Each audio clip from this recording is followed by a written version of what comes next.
Videoaula 3. Violência contra a mulher e relações de poder. Relações dependentes e possessivas.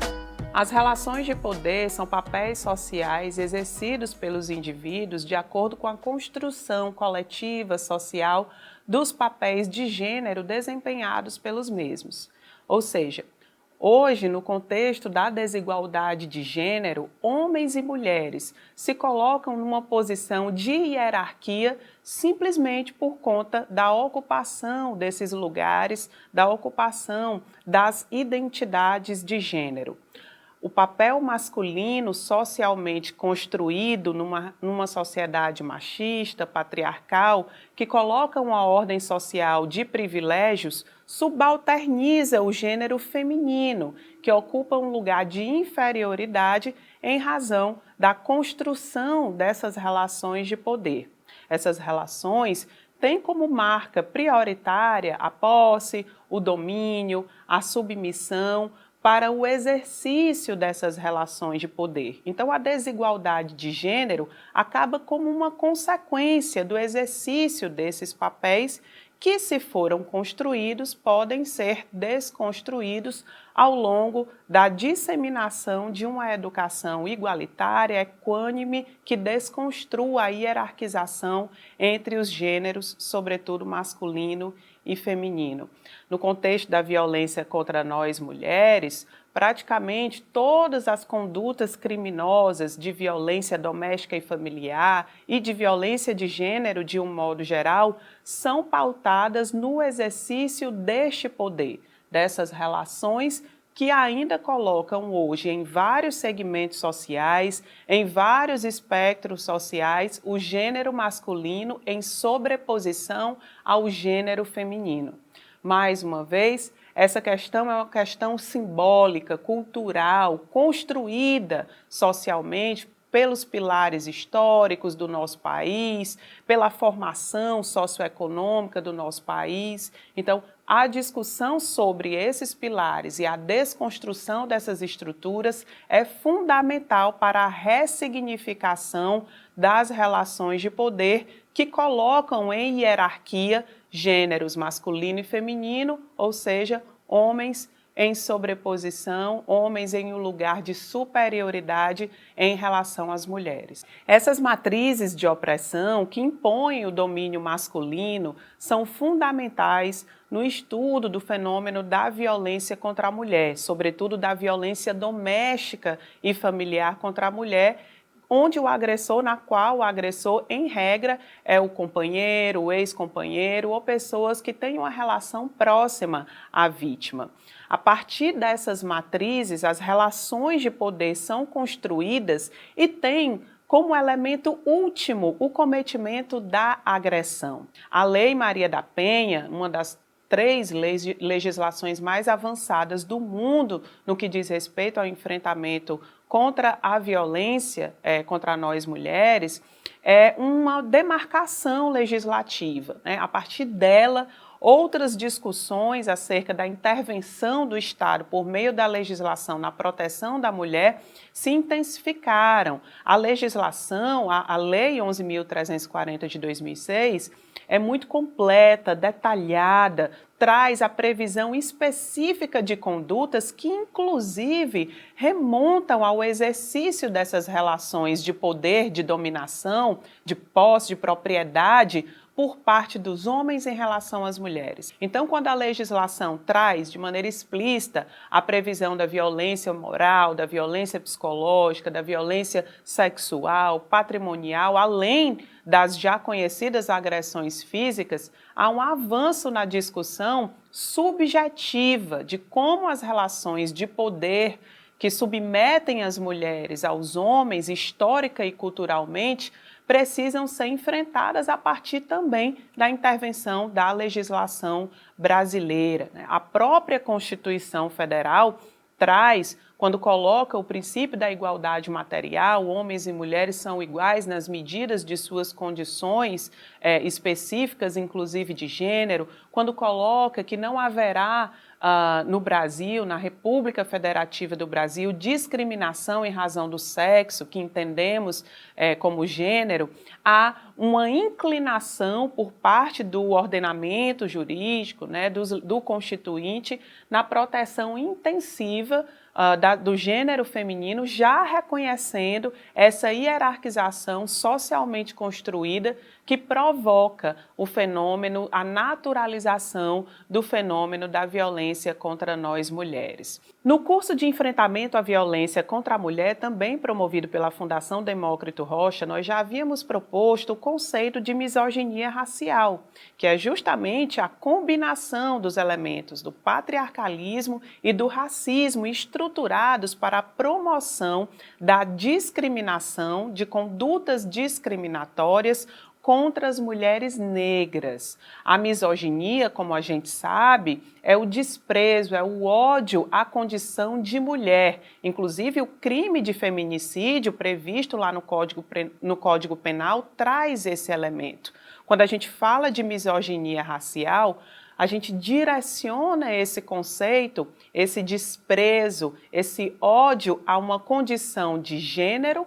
e de raça de maneira combinada. Então, todos os índices que apontam que as mulheres negras hoje representam a base da pirâmide social das desigualdades, por serem as que recebem os menores salários, as que são as maiores vítimas de praticamente todos os tipos de violência de gênero causadas em razão do seu gênero, sofrem com o número de homicídios, inclusive que cresce em razão ao número de homicídios e feminicídios contra mulheres brancas. Todos esses fatores indicam que no nosso país a misoginia é uma prática sedimentada cultural e historicamente e que a misoginia racial é ainda maior e precisa ser considerada em qualquer discussão de relação de poder. Nós viemos de uma sociedade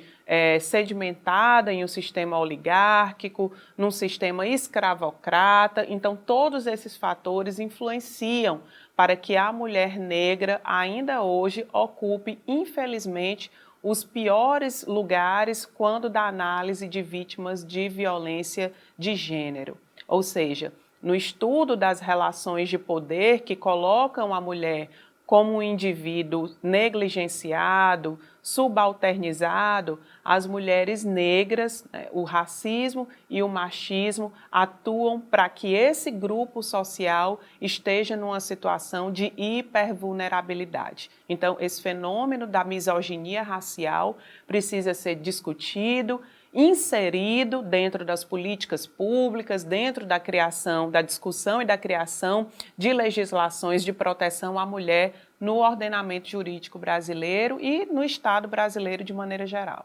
Antes da Lei Maria da Penha, os casos de violência contra a mulher eram tratados como crimes de menor potencial ofensivo e era muito comum que os agressores prestassem serviços comunitários ou arcassem com a compra de cestas básicas para compensar o Estado e a sociedade quando cometiam algum tipo de agressão ou violência contra nós mulheres. Esse tipo de mudança no ordenamento jurídico brasileiro é importante porque as relações de poder também se estruturam com a sensação de impunidade. E quando a legislação traz a previsão específica, como traz na Lei Maria da Penha, de condutas como xingamento, chantagem, a violação à saúde mental, a violação à integridade moral das mulheres, há uma relação direta na desconstrução dessas relações de poder, de impunidade, que colocava sempre o marido, o companheiro, o ex-companheiro numa relação de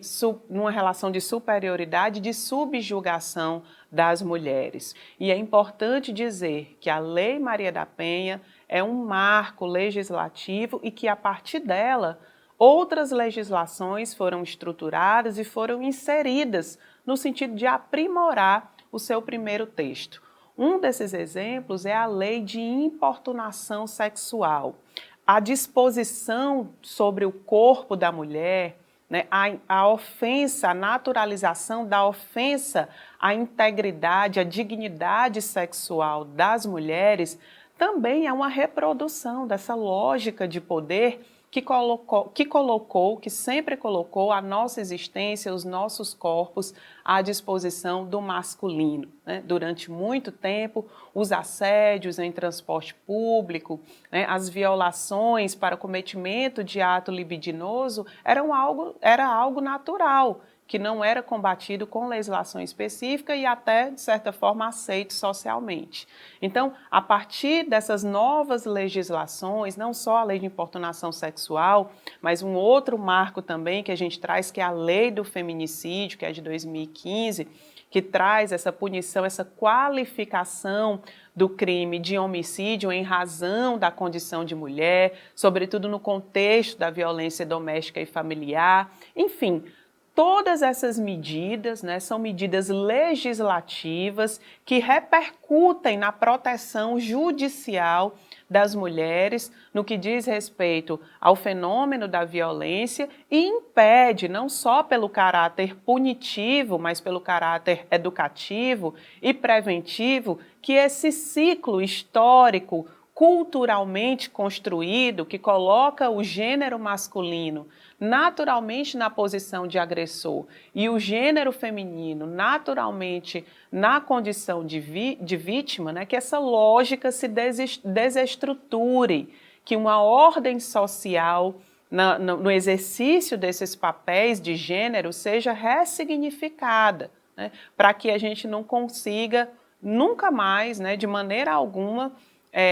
que o próprio ordenamento jurídico, que a própria sociedade brasileira seja tolerante, como já foi aos casos de violência contra a mulher, inclusive do crime contra a vida em relação a nós mulheres, que era tratado como crime passional, crime do campo das paixões, né? Durante muito tempo, o feminicídio já existiu no nosso país. Ele só não era caracterizado, tipificado, mas as mulheres sempre morreram em razão da condição de mulher e a tese da legítima defesa da honra era aceita como defesa em diversas teses de defesa, em diversas estratégias de defesa e os seus algozes, os seus agressores eram absolvidos. Então, essa lógica de poder que é desconstruída pelas intervenções da legislação, precisa ser ressignificada a partir desses papéis de gênero para que direitos fundamentais, direitos básicos, né, como direito à vida, a uma vida digna, direito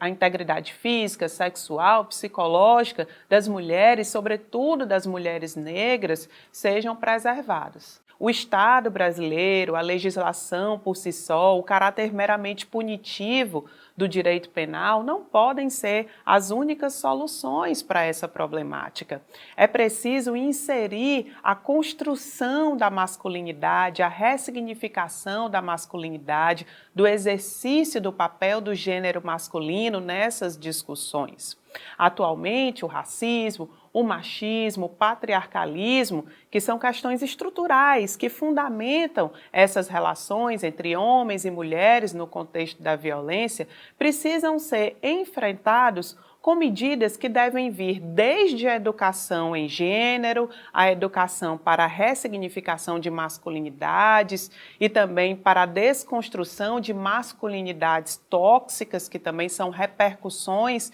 desses papéis de gênero socialmente construídos, como também a intervenção legislativa nesse sentido. O Estado brasileiro, o Estado democrático de direito, a sociedade como um todo, tem o mesmo objetivo, que é o bem comum, que é uma sociedade justa, igualitária, solidária. Não interessa a ninguém viver numa sociedade onde as mulheres morram, onde as mulheres sejam vítimas de feminicídio ou vítimas de violência letal ou não letal em índice de guerra. O